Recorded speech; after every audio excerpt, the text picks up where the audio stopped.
binababoy nila yung konsepto ng People's Initiative. Hoy! Kaya nga ang tawag dyan, People's Initiative. Dapat magaling sa taong bayan, hindi dapat nanggagaling sa mga politiko na nais makinabang sa pagbabago ng salagang batas. Kung gusto mo maging presidente, gawin mo ang tama na maging popular ka, na manalo ka sa eleksyon bilang presidente. Hindi sa pamamagitan ng pagbabago ng saligang batas dahil alam mong kaya mong maging prime minister. Bagong pautot ng mga tambaluslos sa bayan na ito, ayan pong pag-uusapan natin. Ako, meron tayong bagong babantayan. Napaka-importante nga bantayan to kasi kung hindi natin to mababantayan, hindi na matatapos 20 years na naman ang mga Marcos, ang Romualdez dito sa bayan na ito. So kailangan bantayan nating mabuti yung mga necessary, yung kanilang tinatrabaho. Kasi ito po yung muntik na naman tayong malusutan. Etong ginagawa nila, ang inyong karakter, ang inyong pagkatao ay binibili ng 100.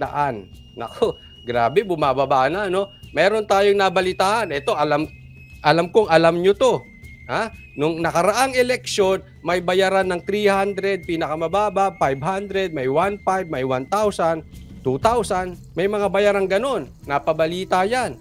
Alam kong narinig nyo yan, especially kung kayo ay talagang bukas ang isip at hindi nyo pinagkaila na ang katotohanan. Yung mga nabudulang, inano nila yan isinantabi nila yan. Pero kung kayo ay talagang bukas ang pag-iisip, alam natin merong bayaran nung nakaraang eleksyon. Hindi ko na lang sasabihin kung sino mga politiko ang involved sa bayaran.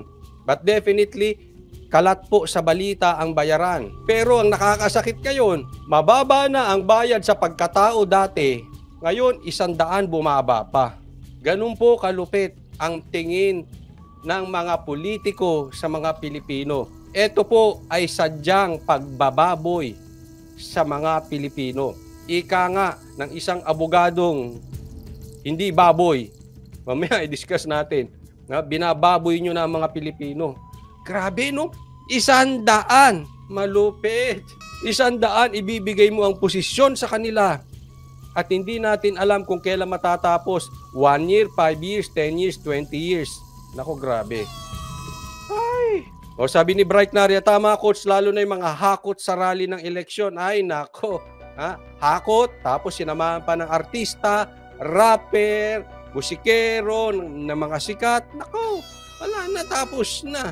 Ito po, ang una nating topic, babuyan. Initiative. Binababoy ng Kongreso ayon sa dating tagapagsalita ng Pangulo na si Attorney Harry Roque. Narito balita ni Daniela Paulite. Binababoy nila yung konsepto ng People's Initiative. Baka baboy. Ay, ang sakit mo magsalita, Attorney Roque. Binababoy, mga baboy ba? I mean, what do you mean? Literal ba yan na talagang baboy sila? Matataba or ano? Binababoy ang People's Initiative. Yan po ang didiinan natin. People's Initiative. Hoy! Kaya nga ang tawag dyan, People's Initiative. Dapat magaling sa taong bayan, hindi dapat nanggagaling sa mga politiko na nais makinabang sa pagbabago ng salagang batas. Kung gusto mo maging presidente, gawin mo ang tama na maging popular ka, na manalo ka sa eleksyon bilang presidente. Hindi sa pamamagitan ng pagbabago ng saligang batas dahil alam mong kaya mong maging prime minister. Yon, teka muna, ganyan muna. No? Alam nyo, wala po sa masama ang mga bagay-bagay na mangarap. Walang masamang maging mayaman, walang masamang maging powerful, walang masamang maging presidente, prime minister, congressman, senador, wala pong masama dyan. Ang masama po, yung kukuhanin mo yung pangarap mo sa maling paraan. Yan po lagi nating dinidiin. Kuhanin mo yung pangarap mo sa tamang paraan. Paano Coach Oli kung ang ginagawa nila illegal? Gusto mo mapalitan yung kanilang ginagawa? Gawin mo pa rin ng tama, huwag kang gagawa ng illegal para masugpo mo ang isang illegal. At mas lalong-lalo na, huwag mong gagawin ng isang pangarap kung mali na nga yung iyong proseso. Kaya nga, ang diin nung sinabi ni VP Sara, which I agreed with her, na in your ambition, don't be tambaluslos. Sa madaling salita, yung iyong pangarap, gusto mong maabot nang hindi tumatapak ng mga tao, ginagawa mo ng legal, ginagawa mo ng tama. Ito po yung kumakalat na nagpapapirma sila ng People's Initiative sa halagang 100 para palitan ang saligang batas. Yun po ang hindi natin nagugustuhan. Kasi nga, People's Initiative, ibig sabihin, yung tao galing mismo sa mamamayan, galing mismo sa mga Pilipino, galing sa mga ordinaryong tao, hindi mga politiko, sila po ang magkukusang loob, magpapirma para palitan ng saligang batas. I-request, hindi yung po pwede kayo tapos magbabayad ng 100. Kung totoo sinasabi ni Attorney Roque, dapat talagang ikulong kayo mga abusado na. Ginagamit. Saan nyo kinukuha yung pera? Kahit 100 yan, maramihan yan, malaki po yan. Dapat makita ang salin ng mga taong gumagawa nito. Hindi po pwedeng hindi. At saka isipin nyo, yan yung sinabi natin kanina, 100 na lang ang presyo ng mga Pilipino ngayon. Ganyan po kababa ang tingin nyo sa Pilipino. Kaya alam nyo itong mga to, hindi ko maaalis sa aking isipan. In my opinion, gagawa talaga sila ng kalokohan kasi ganoon po kababa ang tingin sa Pilipino. Kaya it's about time sa mga Pilipino na maging matured na po tayo. Unahin po natin yung sa pagboto. Doon pa lang Pag binabayaran ka sa pagboto, ang baba ng tingin. Itaas naman natin ang ating tingin sa ating sarili. Oo, naiintindihan ko yung iba gutom. Kailangan kumain. Pero after nyan, 100, kinain mo sa Jollibee, kulang pa, tapos na. Ilang taong mong pagdudusahan? Yan, pag-usapan natin. Alam nyo ba kung gaano katagal nyo pwedeng pagdusahan yung maling desisyon nyo? Mamaya po. Ito ang mainit na pahayag ni dating presidential spokesperson Attorney Harry Roque kaugnay sa ginagawang hakbang ng Kamara sa pagsusulong ng Charter Change o CHA-CHA. Kasunod ito ng balitang may ipinakakalat na petisyon para amyendahan ang ilang probisyon sa 1987 Constitution sa pamamagitan ng Ito talagang Kamara. Masakit na ulo ko sa inyo. Ano pa lang yan Naka-recess pa yan. Kasi ang balik niyan sa pagkakaalam ko, January 22 pa o January 21 Basta on the 3rd week. Pero kahit nakabakasyon, talagang gumagalaw pa rin sila. Kamara daw ang may pakulo nito. O sabi sa balita. Sila ang pagalitan nyo, wag ako. Pero kung iyan ay may katotohanan, isipin nyo, kung nakabalik yan sa January 22, mas lalong aktibo, mas lalong malaki problema natin. Mas malaki ang dapat nating bantayan. Ito, in my opinion, pasensya na po. Opinion ko ito, hindi na po kayo nakakatulong, Kamara. Hindi naman lahat, kasi may mga Duterte pa rin dyan. But anyway, sa kabuuan, ano na ba talaga ang nagagawa ng mga nasa Kamara para ibaba ang presyo ng bigas? Ibaba ang presyo ng bilihin. Pambihira, o saan na tayo napupunta, hindi ko na maiintindihan itong mga to. O ngayon naman, pupunta kayo sa sa ligang batas naman. ng People's Initiative. Sabi ni Albay 1st District Representative Edsel Lagman, hinihimok daw ng naturang inisyatibo ang mga mamamayan na pumirma kapalit ng 100 piso para Lupit, 100. Ito sabi, Coach, ginawa nila yan sa amin. Sabi to ni Sikad, Bisdak, Coach, ginawa nila yan sa amin, nagpatawag ng emergency meeting. Ang mayor namin, ang hindi marunong magsulat, bawal pumirma. 3 papel ang pinirmahan. Ano yan? Sapilitan? Grabe naman kay Attorney Roque, kinakailangang hiwalay ang gagawing pagboto ng Kamara at Senado. Anya, tiyak na matatalo ang Senado dahil binubuo lang sila ng 24 na mambabatas, habang nasa 318 naman ang Kamara. Pagdidiin pa ni Roque, Kamara lang naman ang siguradong makikinabang sa isinusulong na pag-amyenda ng saligang batas. At dahil ang magbebenepisyo dito sa proposed amendment na ito ay ang Kamara, Ayan, Kamara, tingnan nyo Kaya nga dapat ang botohan dito hiwalay. Ang parang niluluto rito, kabuuan. Ipaliwanag ko anong difference pag kabuuan at hiwalay, ang Kamara at Senado. Kasi kung magbobotohan sila ng magkahiwalay, kung sinong nanalo sa botohan, patungkol sa Chacha dito sa Kamara at titingnan din kung sinong nanalo dito sa botohan dito sa Senado. Ganun po. Pero pag kabuuan lang yan, pag pinag-isa, ibig sabihin per member, per isang politiko. Ilan lang ang senador? 24. Ilan ang ilan ang Congress? 318. So kahit bumoto ng no, wag gawin yan. Ang Senado, wala silang magagawa. Kaya nga ang request dito ni Roque, magkahiwalay ang botohan, hindi pwedeng pagsamahin. Isipin nyo na lang, yung ginawa nila kay Tebes, na zero yung boto kay Tebes, na hindi pwedeng mag-attend. Ibig sabihin, hawak ni Tamba ang Kamara. Hindi man lahat, pero karamihan dyan. Sa 318, ibig sabihin, bumoto lang dyan, halimbawa 300 lang, in favor of Tamba. O di ano ibig sabihin nun? Panalo na, papalitan.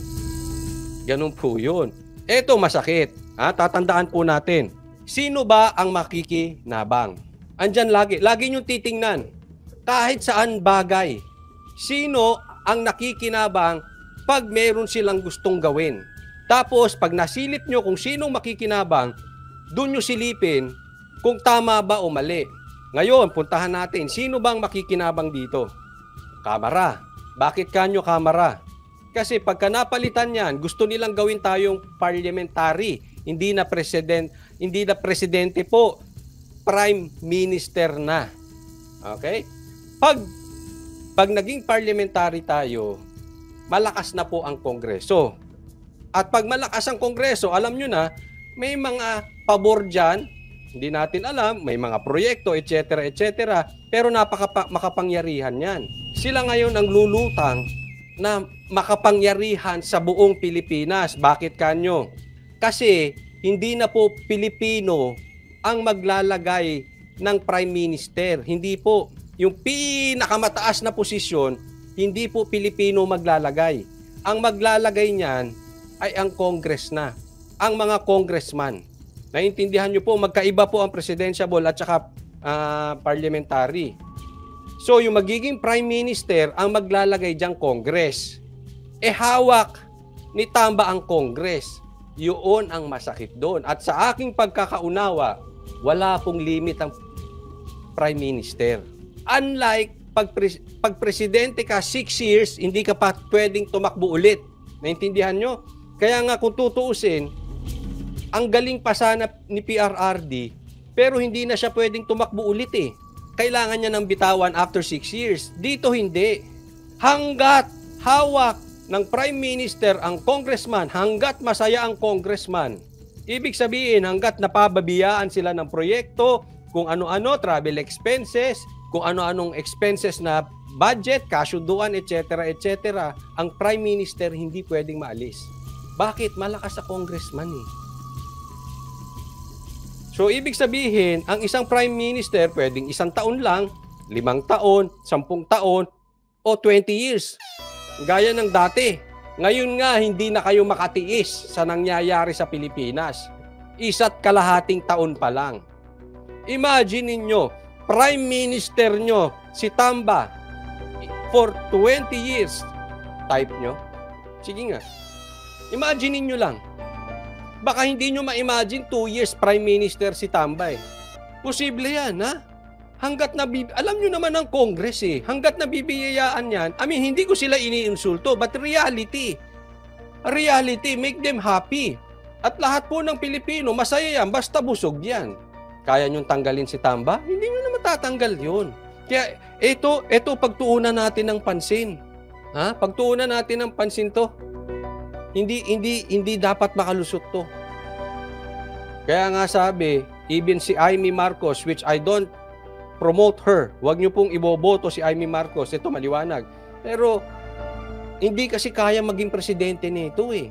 Mamaya ipapatunayan ko sa inyo bakit hindi kaya ni Romualdez maging presidente. Hindi niya kaya eh. The only way is malipat tayo sa parliamentary, kaya wag kayong papayag. Hindi masama ang parliamentary, but as of now, sa kasamaan ng ating politika ngayon, Huwag muna tayong magpalit kasi masisingitan yung batas na yan nang hindi natin nang alam ng kalokohan. Ngayon nga, na-focus ang tao sa ibang balita eh. Naalala nyo? Na-focus tayo sa ibang balita, bigla na lang na-approvean yung napakalaking budget. Ganyan sila gumalaw. Ifo-focus ka lang nila sa ibang balita tapos may nilulusot na silang balita. Diversion yan. Mga kapatid, iingat po tayo dyan. Saka na natin isipin, again, hindi masama. For me, marami na kailangan talagang palitan sa batas. Okay? Kaya lang, hindi ito ang timing. Kumbagat sa isang bahay, bulok na. Pero, kung tatawag ka lang din ng palpak na karpintero, wag na muna. Wag na munang i-renovate yung bahay. Ipagpaliban mo na lang muna sa ibang araw hanggat sa makahanap ka ng matitinong karpintero. Same thing here. Yes, bulok na ang ating batas. Paso na, makaluma na, pero wag muna ngayon. Pakiusap ko sa inyo, wag na wag kayong papayag na ngayon gawin ito.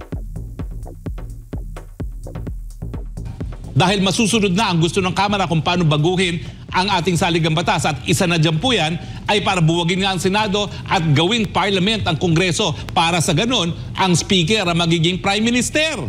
Kasunod dito ay nanawagan din si Roque sa taong bayan na maging matalino at mapagmasid. Manindigan po tayo dahil hindi po yung People's Initiative. Yan ay mag-initiative ng mga gahaman sa kapangyarihan. 100 pesos initiative yan, Attorney Roque.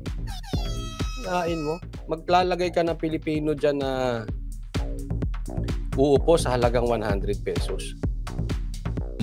Na binababoy ang ating konsepto ng People's Initiative. Ang People's Initiative ay isa sa 3 paraan para mabago ang konstitusyon ng bansa. Matatandaan na Sabi dito, coach, paano na yung nakapirma na hindi na mababawi yon? Hindi, wala namang kwenta yun kahit nakapirma ka eh. Kung hindi naman magro-rolyo yun, halimbawa, hindi naman makakabuo ng maraming nakapirma. No? Kaya nga ma-stop na dapat eh. Kahit may pirma yung wala din yun. Kasi tatandaan natin, malakas pa rin ang sigaw ng taong bayan. Kahit nakapirma na yan, pero kakaunti pa lang naman ang kakapirma at ayaw talaga ng Pilipino at tayo ay mananatiling sisigaw. Napaka-importante yan ha. Pag ang Pilipino ay maninitiling magbabantay at sisigaw kahit may pirma yan, pwedeng ma-stop yan. Tandaan nyo po, ang politiko sensitive po yan sa sigaw ng tao. Akala nyo lang hindi sila apektado. Alam nyo itong ginagawa nilang to? Kasi alam nila hindi nila kaya. Mamaya pag-usapan natin yan. Noong Disyembre ay isinulong ni House Speaker Martin Romualdez ang pag-amyenda sa 1987 Constitution upang matutukan ang economic provisions, partikular na ang mahigpit na pulisiya pagdating sa mga foreign capital investments.